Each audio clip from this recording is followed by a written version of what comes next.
Hey gang, Dr. G, Imaginarium, got the man, the myth, the legend back. Hey guys, Uh, what's up? how's it going? It's been a while. So, for all of our three amazing viewers out there, Nick has been on a journey. He was in Rwanda and as part of a humanitarian effort, Mhm. and um, found out some really cool stuff that thought would be worth sharing here on the channel. So, Uh, I think we should probably start off with just a brief like breakdown of what happened in Rwanda and then like the events that led up to you visiting there and what you guys were doing. If you could do that for us. Yeah, for anybody watching that doesn't know, I mean, there's a substantial amount of books, literature. I mean, just a simple Google search will come up with, Rwanda and then the Rwandan genocide. So a cursory overview would be that Rwanda has had a tumultuous history of intertribal conflict, that being compounded with colonialism and external powers in the country really kind of vying for power plays, and that taking a head. And once the country was essentially left to its own devices again, and there were no European powers at play, that tribal conflict rose to the surface culturally. So you had the Tutsi and the Hutu. There was a third tribe in Rwanda, a smaller one, but essentially um, coming to a point where there was no longer any type of cohesive culture between the two, and or viewing the other as the enemy. Um, Between, I believe it was April 7th to July 15th of 1994, um, a Hutu established government essentially committed genocide, did commit genocide. I think it's ranged anywhere between um, 500 to 800,000, depending on the sources that you look at. The people in Rwanda are adamant about saying it was over a million. Um, Millions of people died. There's still unconfirmed deaths. There's still families that are looking for relatives that, essentially just disappeared off the face of the earth.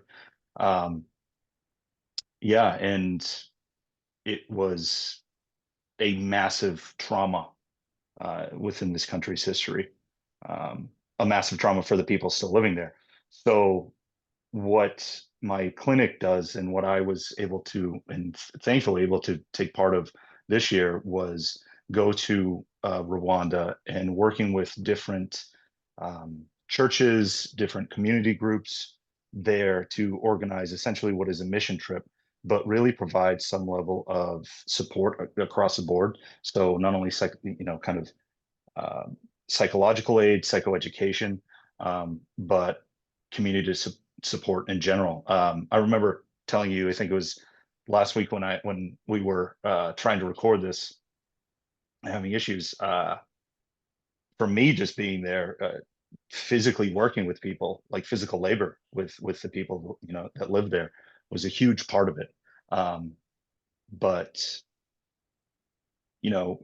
not surprising to me, but definitely a revelation nonetheless while we were there, was just how integral spirituality was for them.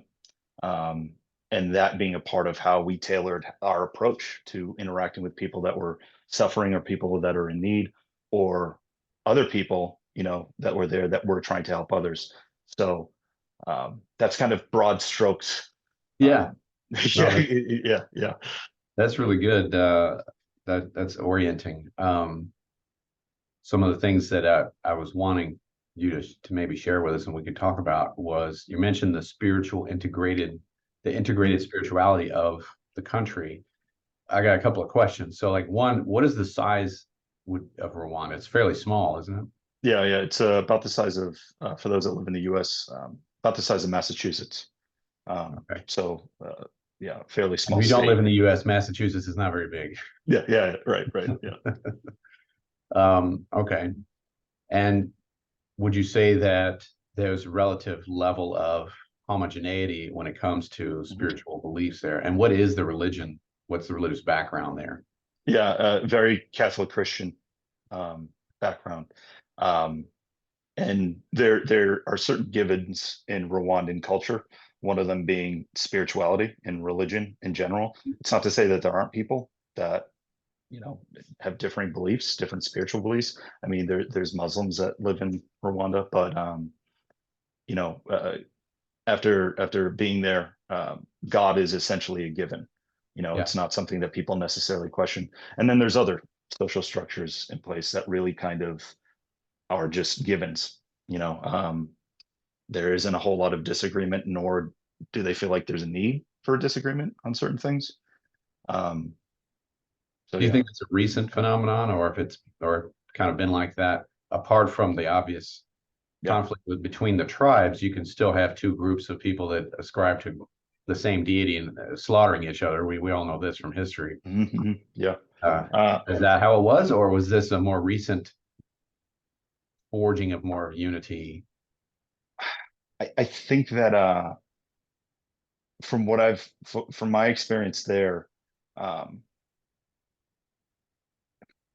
I think the kind of spiritual components of the culture have always been there, but I think the forgiveness, the grace of certain religious beliefs, Mm, or those being components of religious beliefs, are most certainly like collectively amplified. mm, And I mean, there's a phrase that really resonates. You know, essentially saying a man or somebody doesn't know something until they feel it in their muscles or they feel it in their bones. And this is a people that are very much still feeling the collective trauma, the individual trauma, the devastation, the horror of a genocide that completely, I mean, yeah, it shook up their world. It was catastrophic. You know, you could qualify it as apocalyptic, you know, for them. Um, so I do think there has been an increase of getting back to kind of sacred beliefs and those being an extension as to how people interact with each other socially. Um, mm. yeah, yeah, So how have they dealt with the genocide? I mean, this was 30-ish years ago now.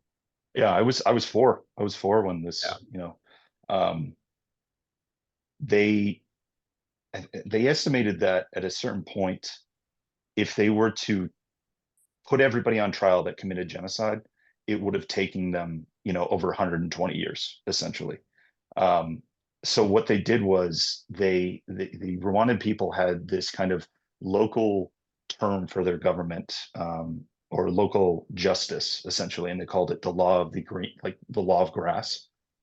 And they essentially made that their country's means of justice. They said, okay, we are going to implement the law of grass, the justice of the grass. Um, so what they did was they qualified four types of partaking in genocide, whether it was actually partaking it on the far end, on one end, and on the other end, you know, supporting somebody who committed genocide or just supporting the genocide, so on and so forth. Mhm. Um, and they really decentralized their justice system and said, okay, communities are going to handle this. Communities are going to handle this with those that were in their communities that were perpetrators. And they went about it in different ways. You know, they sent people to prison.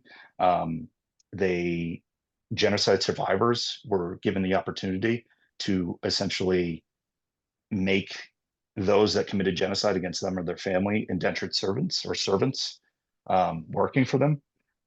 You know, so there was some sort of like reparations there. Um, And how does that go, I wonder? so well, it's well. Here's the thing. I mean, you have you have an entire country that, I mean, for the most part, it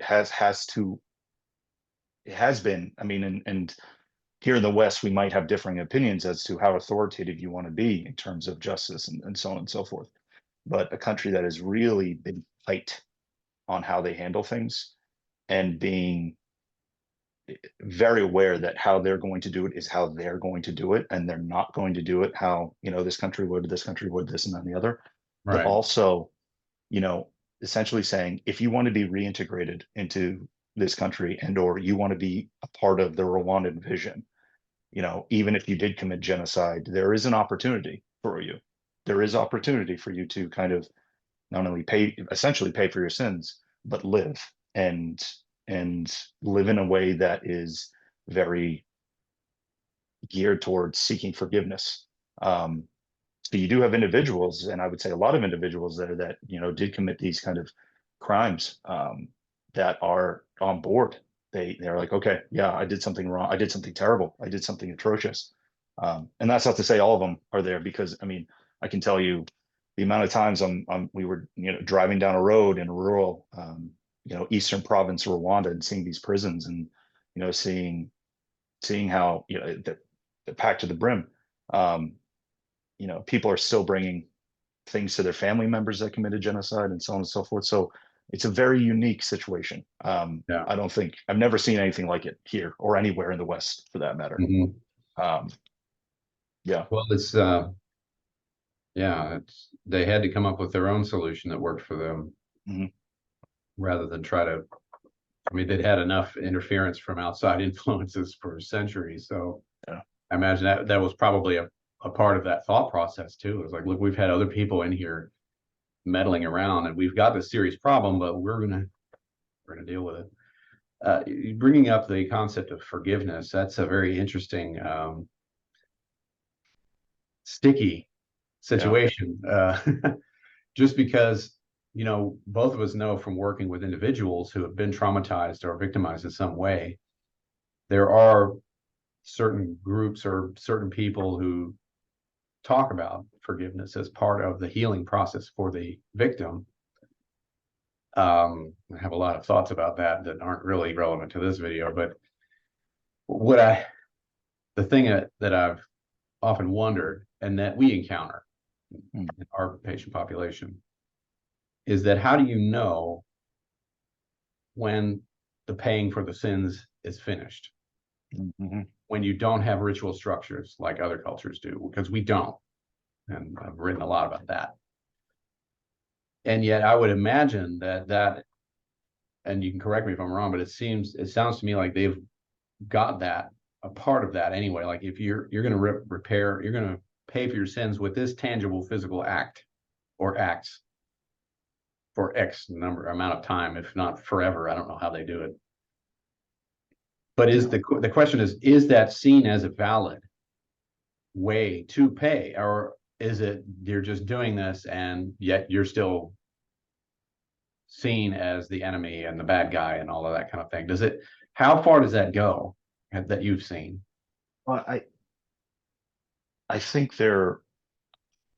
I mean, aside from even just interacting and viewing firsthand just the stain on this country, or the blood stain of their history, the genocide, seeing how far they've come, in 30 years is just it's absolutely remarkable.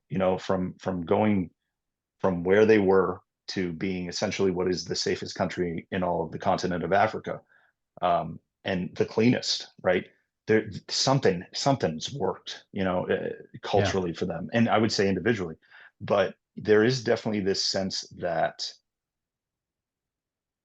forgiveness is forgiveness and grace are essentially tied to not only what you would say is the majority of faith in the nation that kind of is interwoven with their culture, but two, seeing that, okay, there might be people that are essentially paying for their sins for the rest of their lives. There might also be people that are say, what, I am at the point where I'm okay, it's over for me, it's done for me. Mm-hmm. um I can give you an example. There was a pastor there, a young pastor there named Peter, and he was a baby in 94. His family was killed. The entirety of his family was killed, and he was taken in and raised by the family that had killed his.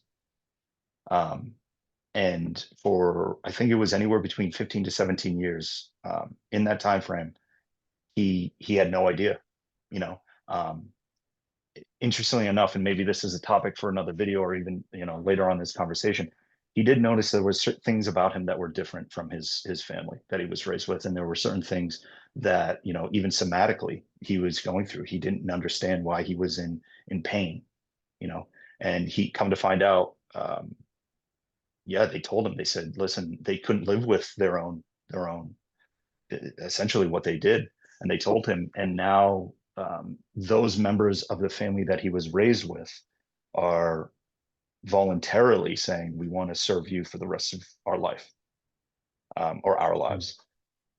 And he fully accepts it. I mean, and it's getting to kind of what I was referring to in terms of Rwanda moving on. These are people that I've noticed hold tension. It's hope and grief, are so intermingled. My experience was just, I was blown away by the strength of not only individuals, but I mean, collectively, what these people have been able to accomplish. But just those kind of experiences with families and friends and everybody that was there, just holding tension was, uh, yeah, I've never, it's something Impressive. else. Yeah, exactly. It's impressive. It's impressive. Yeah. Yeah, that's a difficult thing to do, and but it sounds like it's not just on every individual to just figure out how to do it on their own. They have social structures in place that are at least attempting to reinforce that holding of tension. It sounds like a great deal of wisdom that has gone into this process on some level, because in realizing that we can't just end up just kill each other forever and ever and ever because of revenge, right? And it sounds like part of that's the religion, part of that's just the conscious decision to say we're gonna make this work despite all this horrendous trauma, Mm-hmm. by sheer force of will, and everyone's going to agree to that, period. Mm-hmm. Yeah, and correct me if I'm wrong, but I'm getting the impression that that is a sentiment that goes all the way down to each and individual person who's a participant. Is there a strong sense of identity there? Like, we are Rwandans, we are Mm. unique, we're special, we have its own heritage and all that. Is that pretty prevalent there? Yeah, absolutely. I would Absolutely. have guessed that that was the case. Just kind of an aside, this really brings to mind the conversation that I have in my upcoming book about tribalism in a Jungian analysis of toxic modern society. I'm referring to the West in that book, by the way, the title. I'm not Not criticizing surprised. Rwanda at all. Yep. It's not my place to do that because I know nothing about Rwanda, um, but I'm talking about in there how that we have this intense craving for identity and belonging, but there is a double-edged sword to that, and that can be tribalism, which I don't have to look at Rwanda to see that, right? You can see it anywhere. We see it in our country, where you have this sort of toxic adherence to an identity to the point where everyone else is bad and and not even human. And it sounds like that was part of the runaway sentiment that led to the justification of an entire tribal, genocide. And again, not the first time we've seen that in history, right? This whole process kind of reminded me of the Nuremberg trials. Mm-hmm. Mm-hmm. Very similar, but also very unique and different too. Mm-hmm. Of looking back and say, okay, somebody's got to pay for all this horrendous awfulness, and here's how we're going to deal with it. Mm. Right. So, but there they shifted the definition. It sounds like they said, yes, we have these tribal affiliations that go back into history, but we're going to be one nation here under God, as it were. And in fact, that's kind of what they're trying to do. Mm. What would you Yeah. say? Yeah. I mean, and just to clarify, when I'm saying, I'm not trying to kind of make a judgment call as to whether or not a more successful culture needs to be spiritual, religious, or secular or not. I'm just kind of, this is how they are operating. I Yeah, of definitely think course. there are certain benefits of it. You But could no, argue that it works, well, it's regardless working of for its them. truth. Yeah. It does Yeah. work, right? Because It it taps into archetypal, invariant structures of the psyche, Yeah. Yeah. to get really abstract about it. I would agree though with what you're saying. I mean, um, their leadership. I mean, their president was a freedom fighter for the RPF. You know, he was an individual that boots on the ground saw the devastation. He had to engage in conflict, and he knows. I think everybody knows. You know, you talk to survivors, and you see just the grief and the remembrance. I mean, people that had lone survivors, their entire families are gone. You know, um, Mhm. but understanding that, okay, if we go down the path of division like we did before, and if we identify and if we overly identify with pride, um, it can this it can become so toxic. It can become so devastating and Yeah. divisive. So I think, you know the It's so easy to slip into bigotry and hatred, which doesn't do anybody any good. Yeah, and I mean, they've identified too. These are the things we need to strive towards. These are the things that we're hopeful for, and we can do that together. Now, there is a reminder, and that constant reminder is still, again, like in the bones of of everyday life. You know, and I think because it is so fresh, that it's simultaneously given them this kind of realization and continual realization that we do not want to go back there. So I like to think that if Rwanda, the ego of Rwanda as of right now is very strong, right? Um, the kind of collective consciousness as to where they're at is like, these are the definitives. These are absolutely what we have to adhere to, Everyone because agrees. everybody agrees and it's worked. Yeah. And in the West, there would most definitely be certain things that we see them doing that would be like, well, that is so limiting. These freedoms that we have are just absolutely gone. And I understand that. Like when I was there, I mean, there were certain sentiments that I had that I was like, that were challenged. And I was like, oh, well, okay, I don't know. I don't know how much, that would fly for me. But even still, I'm just like, I also I can't disagree in a sense, because it is working for them to the capacity that it is. Yeah. Um, And that's the challenge, is being outsiders to this. Both of us are, mm, but that doesn't mean that, I don't agree with the idea that outsiders can't offer anything mm. of worth to, Oh yeah. I mean, we Yeah. we should all be able to listen to critique even from the outside. And so I think that's valid. But at the same time, you do want to make sure you maintain some level of cultural relativity, and it just as a humble exercise in saying that I may not have all the context that Mm. is needed to get this. Yeah. I haven't. I mean, the West, we haven't gone through something to this scale. Right? No, In the U.S., I mean, since the 1850s, no. um, on our own soil. So I Well, think native cultures have been through some stuff, but yes. well, yeah, no, I mean, but I Yeah. mean, in terms of like yeah, for certain. But I'm not a Um, member of one of those, so I can't yeah, say I mean, what exactly. that's like. Right. Yeah. But I do think that given the fact that um, they aren't, there's no fear in looking at where they came from. Like they are looking it straight in the face. And I mean, I went to one of the genocide memorials, and I can tell you firsthand that they aren't afraid to just look at the the horror of their history. Um, Mm. Seeing these standing buildings that are still, I can't believe that they're still upright, or I can't believe that they haven't collapsed. They have, uh, bullet rounds, bullet holes everywhere. I mean, there's blood stained on the walls. They're still digging up remains, so on and so forth. So, It's interesting they didn't clean the blood, uh, and yeah. it seems to me like a deliberate decision to say, no, no, we're not going to whitewash this literally. Hmm. We're Hmm. going to leave it there as a tangible reminder to make sure we don't go back there Hmm. again.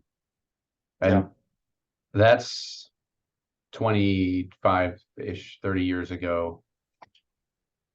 But what'll things look like 100 years from now? That's the thing. I don't know, but this kind of does seem to touch on that event centrality stuff that we've been talking about, where trauma is, as you mentioned in one of my videos, I think you commented that trauma is very tricky because you don't want to pretend like it didn't happen. You don't want to avoid it and all that kind of thing, but you also don't want it to define everything that you are, because that keeps you from then being able to move forward or recognize that you are more than your trauma. Right. So that fine line in there where you do that, but you don't shy away from it either. You don't, just pretend like it didn't happen, because that doesn't work either. Or even refuse to allow yourself to go through the grieving and the rage and all of that kind of stuff that trauma can do, as if it weren't justified, right? So that's not what this whole business about event centrality is, in terms of trying to move away from that. It's not about that. It's about finding that balance. And here, what you're telling me is that they've done this at the cultural level. They're trying to do this at the country level. Yeah, absolutely. They're doing the two things that I recommend, right? Yeah, right. Just called me. I would have told them what they needed to do. No, I'm just kidding. Yeah, right. Right, Dr. G, infinite wisdom. Yeah. No, they're saying we're not going to shy away from it. We're going to show this. We're going to make it to where you can't avoid it. You can't avert your eyes necessarily even. It's there all the time. But as you said, they hold the tension. There's the grieving, but there's the hope. They won't let go of that. How do they do this? It's horror. Yeah. Horror and hope, and at the same time.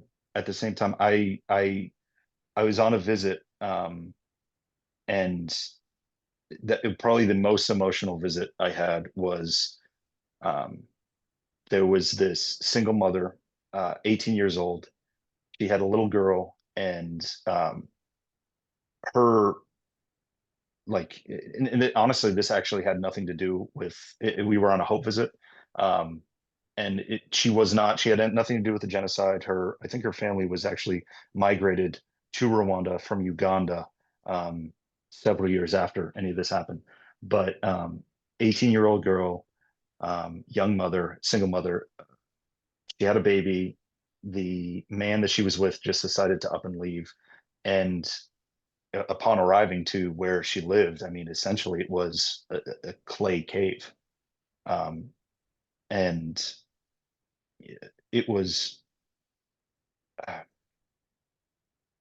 kidding. Yeah. Okay. I'm just, yeah, it was hard. It was hard. Yeah. I can see that. So, we brought her some corn, we brought her flour, we brought her rice, all this different food. And we pretty much sat there with her. And she had one photo on the wall, and it was of flowers. So in there's no lights, there's no electricity. Where she would go to the bathroom, where she would clean, was this essentially a hole in the ground, and there was this photo on the wall of these flowers, and essentially trying to make the best of her situation. Yeah, chemical flower. That's what that was. It was remarkable, but I just remember just how much hope.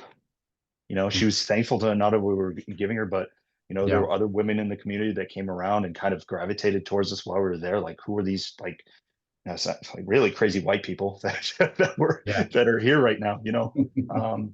And yeah, I just, she's like, I know I'm going to be okay. I suffer every day, but I know I'm going to be okay. And that is something that a through line that I just saw. You saw that over and over again. Yeah. That sounds to me, well, because the question that's running through my mind is like, how did they manage that? Not that it's impossible to do, but because plenty of people have been, but this is, if it's something you saw over and over again, biopsychosocial, right? A person can do this and find it within themselves, sure, because there's the seeds of that on the genome, I think. At the same time, though, everything works better when it has cultural support behind it. And here it sounds like the culture is consciously or unconsciously or a little bit of both, kind of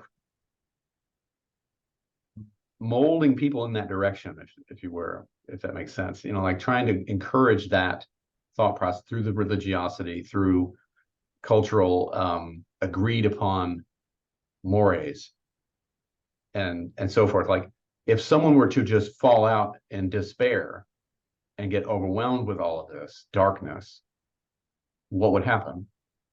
Yeah, Would they just say, okay, good luck, you know, solve your own problems?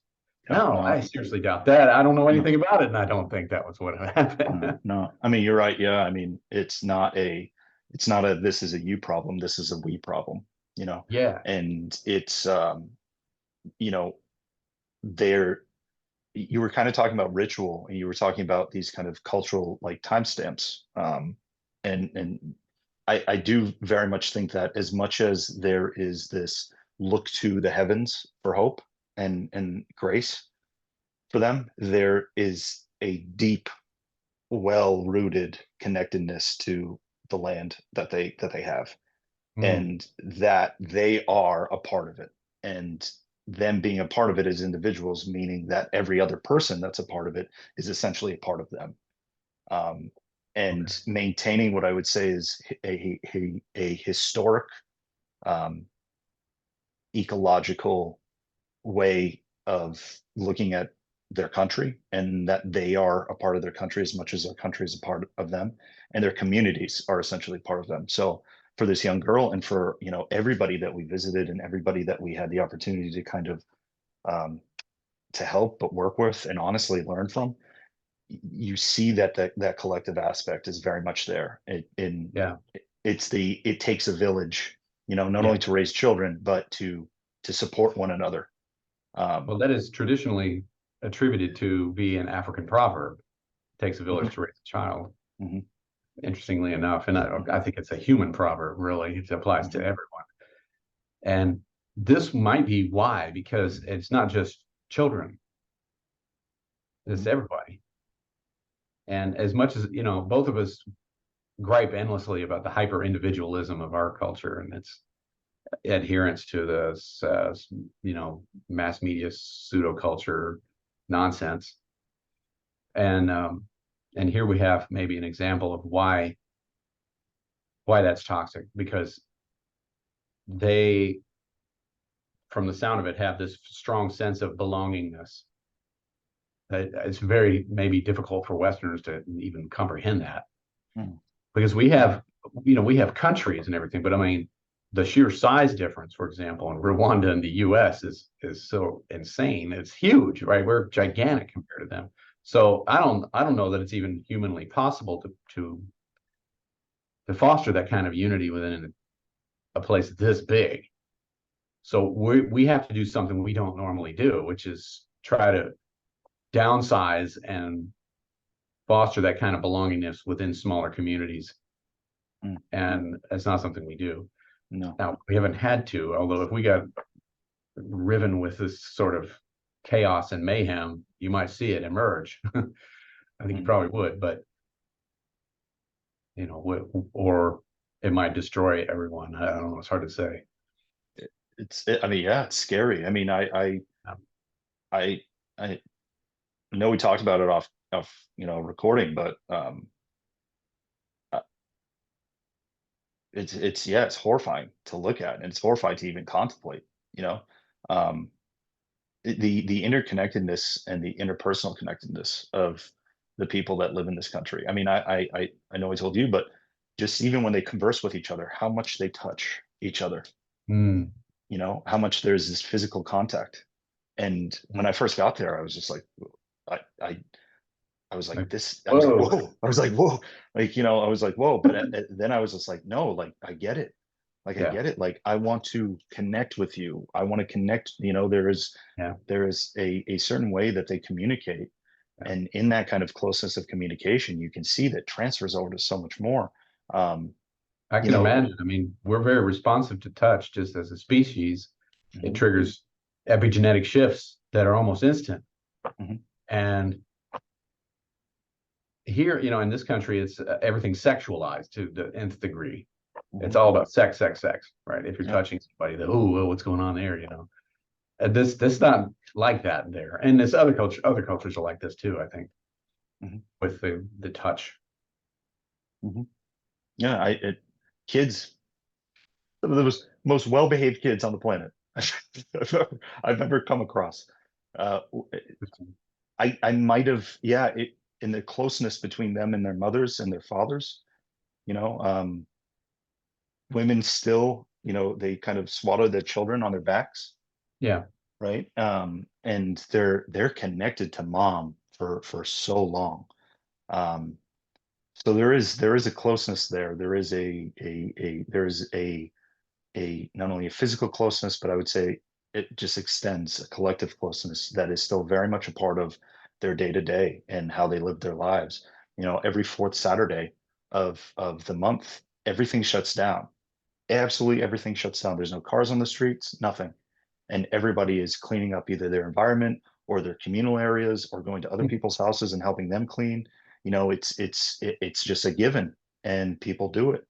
And they're Can you happy imagine to it. trying to do something like that here? It's remarkable, man. It's remarkable. But Oh, I don't yeah, want to do that. I actually do whatever I want to do. That's yeah, what I get. But that doesn't sound like they do that. no, no. It's some of the readings that I've come across, they talk about how in cultures that have a more ritualized basis, that sentiment you mentioned earlier about how things aren't real until they're in the bones. I'm paraphrasing, maybe I misquoted you, but Mhm, something like that. Yeah. mhm, Well, that's what rituals do, even ritualized behavior, not full-blown rituals. And in our culture, we have this history of non-ritual that it's based on our history and stuff like that. But it leads, according to the authors that have studied this stuff more than I have, to this idea that everything can be analyzed and questioned almost ad nauseum to the point where you're left with this just sort of you're at a loss, right? So and that being at a loss, what I mean is you don't know what anything means. You don't know what anything is the significance of anything. mhm, And whereas if you're raised in this environment where a lot of ritualistic kind of behaviors are engaged, you absorb the value system without really even acknowledging it necessarily. It's just everywhere and it's not questioned or anything. It's understood, right? mhm, I'm hearing some of that here, if not quite a bit of it. Now, what the historians and philosophers and stuff that I've read talk about this, I'm just trying to summarize a lot of literature I've come across on this subject, say is that in the what they call a sincerity-based culture, which is the one where you don't have a whole lot of ritualism and everything is just based on your sincere feelings of things, which is what we do. The problem with that is that it, you're never quite sure of what the value system is because everything is debatable. See, and there isn't any sort of default position that you absorb from a child, and you just know what you're supposed to be doing. mhm, Like I'm just supposed to be going and cleaning because it's the fourth Saturday, and that's just what we do. And if some crazy white person comes along and says, "Why do you do that?" Why don't you go do what you want to do? Then they're going to look at you like you got three heads and not really even know why that's a question, right? They wouldn't even mhm, know necessarily what to say to that. I'm guessing. And for what you were saying earlier, they view our country as a sort of like 1980s, Reaganomics paradise. So I don't know a whole lot about how we are. Yeah, yeah. how we argue about absolutely everything is debatable, right? So Mhm, there are no rules. There's no who knows what anything means. That's not the way there. And I'm not saying it's possible to do it their way in this country because of the size, number one. And number two, there's so much polarization. Who knows yeah. if we could ever agree to anything, much less a cleaning day. Mhm. So, um, Well, like, I know you recently came out with a video. I think it was recent. You were talking about this whole like nature nurture thing, like forever, nature nurture, nature nurture. Hmm. There's no difference. They don't even there's no conceptualization of there being kind of a false kind of difference or a dualism, there. And I do think that that's really kind of there again, the connectedness. And this goes back to what I was saying about um, just a people that are meaning in their life is very much connected to their day to day. It's about, and it is connected about being hopeful that the day after tomorrow is going to be better, and or things are going to get better. But um, there is still very much a realism, and there's still very much a groundedness to how they operate on a daily basis. Yeah. And there is a lot of movement. There is a lot of physical movement. There is a lot of tending to one's garden and to one's world, that here we don't if I would say 99% of the people don't do, Yeah. um Do they and have smartphones? they do, but like, I mean, it's not even for texting, it's mostly for phone calls, you know it's not like they're like doing this all day and they're on this all Yeah. day, right?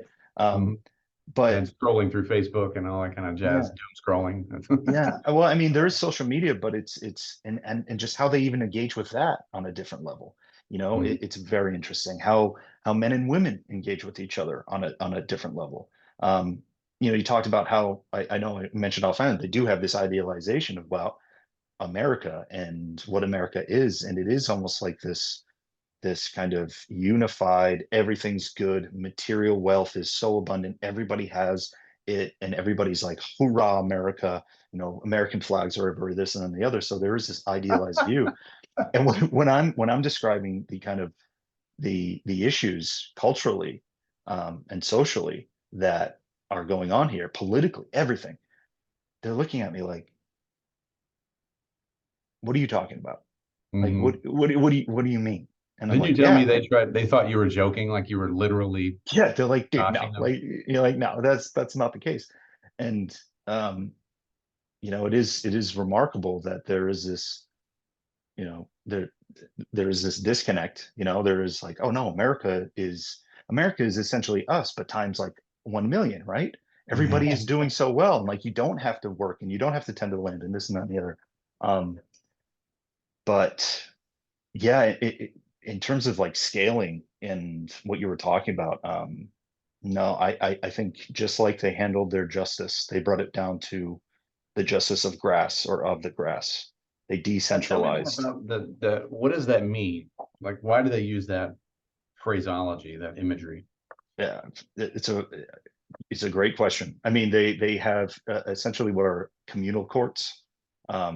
So you have people that are the accusers that are essentially standing up in front of the community and saying like, this is what happened, and this is how it happened, and this is the person or the individuals that did it, and it's up to the community to decide whether or not that's true, you know and providing evidence and everything like that. But imagine that being or happening in multiple villages or multiple towns and so on and so forth.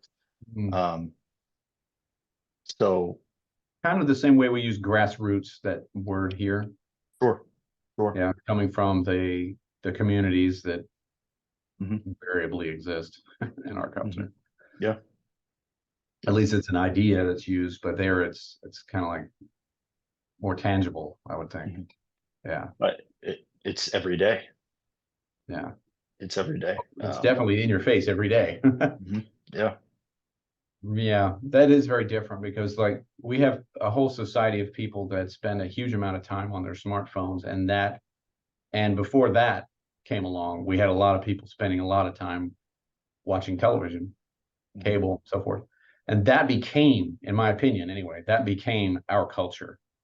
But the Mhm. problem is it's not a real culture. Number one, it's disconnected physically, and it's entirely constructed by advertising interests and economic interests. And so it's not there to provide cohesion. Who Mhm. cares about that if there's profit to be made, right? And whatever your thoughts are about the economic system,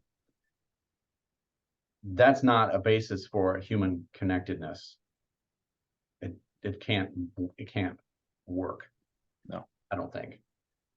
And Uh, it sounds like because they already have quite a bit of that, and they've forged it. They even the whiz bang technologies of social media and all that kind of jazz are just kind of like. mhm.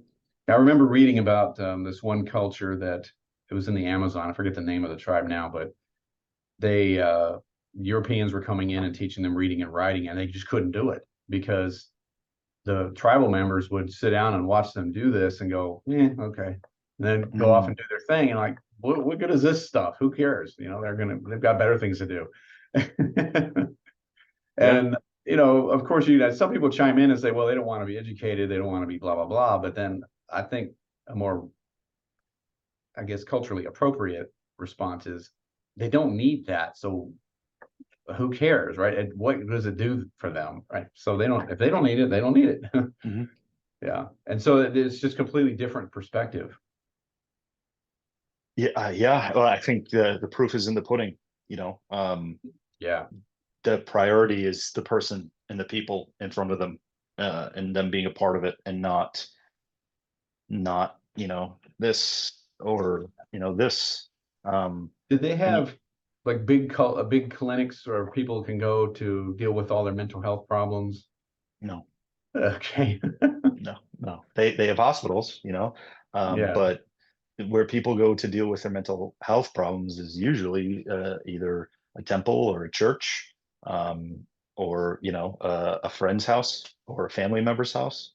You know, Mm, um, it's not. And again, like by me saying everything that I've said in my experience, is not to say that is a country that doesn't have issues. Um, imagine they would. they definitely do, but it is revealing to see that some of the the modes in which they operate on a daily, weekly, monthly, and yearly, and how they operate in life and how they just partake in life and participate in life. Mm, It personally, if we were to pick up some of those habits or pick up some of those kind of um, uh, cultural realities, that probably we had at some point, but no longer have. If we were mm. to re-engage with that, I think people would be happier. Um, Well, we've got to do something because the mental health rates are yeah, shooting up and up. The yeah, suicide's going up, mhm, addictions, it's out the wazoo. And our country and our government wants to throw more money at it as the mhm, solution. And that I've seen anyway, very few people are asking, why are we getting so much more miserable? mhm, It seems like we need to look at that, you know.